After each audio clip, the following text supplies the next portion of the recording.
Hello అందరికీ.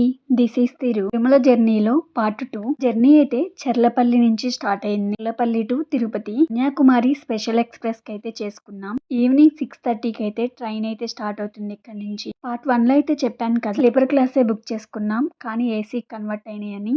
Train రావటానికి కొంచెం టైం ఉంది, అందుకే కొన్ని పిక్స్ అయితే తీసుకున్నాం. నేను ఫస్ట్ టైం వచ్చినప్పుడు ఈ చర్లపల్లి రైల్వే స్టేషన్ అయితే చాలా చిన్న. మా నాన్న అయితే ఆంధ్రాలో తెనాల్లో, మా తమ్ముడైతే ఎక్కి ఇంకా నైట్ డిన్నర్ అయితే ట్రైన్ లోనే చేసేసాం. వెజిటేబుల్ బిర్యానీ, కొంచెం పెరుగన్నం. నేను ఇంకా ట్రైన్ లో ఏమీ ఈ వీడియో తీయలేదు, మా నాన్న ఎక్కడం కానీ ఇవేమీ షూట్ చేయలేదు. మార్నింగ్ 7:30కే తిరుపతి అయితే రీచ్ అయ్యాం. ఇంకా స్టేషన్ లోనే ఫ్రెష్ అయిపోయి మా అమ్మ అయితే చపాతీ విత్ ఆలూ కర్రీ పంపించింది. ఇంకా బ్రేక్ఫాస్ట్ అయితే చేసేసి రైల్వే స్టేషన్ లోనే స్టేషన్ నుంచి బయటికి వచ్చేటప్పుడు బస్ టికెట్స్ అయితే ఇస్తారు, బస్ పాస్ లాగా. 3 days అయితే వ్యాలిడిటీ ఉంటుంది. మా వారైతే అదే తీసుకున్నారు. ఏసీ ఉంటుంది, నాన్ ఏసీ ఉంటుంది. ఈ చలికాలంలో నాన్ ఏసీయే బెస్ట్ కదా, అదే తీసుకున్నాం. 3 members కి 400 అయితే అయింది. వెళ్ళటానికి రావటానికి ఒకేసారి అయితే పాస్ తీసుకున్నారు. ఆ బస్ ఎక్కగానే మధ్యలో అయితే లగేజ్ చెకింగ్, మొత్తం లగేజ్ మనమే దించుకుని చెక్ చేయించుకోవాలి. బస్ నెంబర్ గుర్తుపెట్టుకుని అదే బస్ ఎక్కేసేయాలి. మళ్ళీ ఇలా తిరుమల కొండపైకి వెళ్ళగానే పార్ట్ 1లో అయితే చెప్పాను కదా, మా హస్బెండ్ వాళ్ళ కజిన్ బ్రదర్ రూమ్ కోసం అయితే రికమెండేషన్ చేశారని.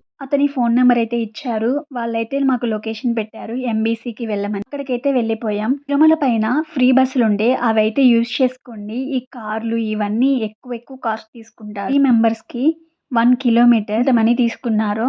ఎంబీసీకి అయితే వెళ్ళి రూమ్ అయితే తీసుకున్నాం. ఏటీసీ 92Cలో అయితే ఇచ్చారు. మాకైతే గుడి దగ్గర ఇచ్చారు. రూమ్ అయితే చాలా బాగుంది. ఇంకా ఫ్రెష్ అయిపోయి కొన్ని పిక్స్ అయితే మా వారు మా నాన్న అయితే గుండె అయితే చేయించుకున్నారు. రూమ్లో వస్తే మా నాన్న అయితే అస్సలు ఆపలేం, పరిగెత్తుతూనే ఉంటారు. నా దగ్గర ఫోన్ లేదు కాబట్టి నేనే వెళ్ళాను మా నాన్నతో పాటు.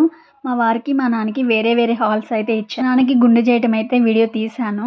ఇలా గుండె చేయించుకున్నారు. నేనైతే 3 కత్తిర్లు ఇచ్చాను. ఈ రూమ్ కి వచ్చేసి ఫ్రెష్ అయిపోయి కొన్ని పిక్స్ అయితే ఇలా దిగాం. వెంగమాంబ అన్నప్రసాదం దగ్గరికి అయితే వెళ్దాం అనుకుంటున్నాం. మేమున్న ఈ రూమ్ అయితే గుడికి దగ్గర గానీ అన్నప్రసాదానికి చాలా దూరం. ఫ్రీ బస్ లో వెళ్ళిపోవచ్చు, మాకు తెలియలేదు, మేము నడిచే వెళ్ళాం. రూమ్ నుండి బయటకు వచ్చినాక కూడా ఇలా కొన్ని పిక్స్ అయితే తీసుకున్నాం. మా వారికి నాకైతే సుప్రభాత సేవ ఉంది. మా నాన్నకైతే ఫ్రీ దర్శనమే, టోకెన్ కూడా వేయించలేదు. మేము వెళ్ళిన రోజు అయితే డేలో అయితే చాలా తక్కువగా ఉందంట రష్. లంచ్ చేసిన తర్వాత వెంటనే పంపించమని చెప్పారు. ఇలా వెళ్తూ ఉంటే ఇలా నామం పెడతానన్నారు, అందుకే మా నాన్నకి పెట్టించాను. వారిని అడిగితే వద్దన్నారు, తర్వాత పెట్టించుకున్నారు. మళ్ళీ ఇలా వెంగమామ అన్నప్రసాదం దగ్గరికి అయితే వచ్చేసాం.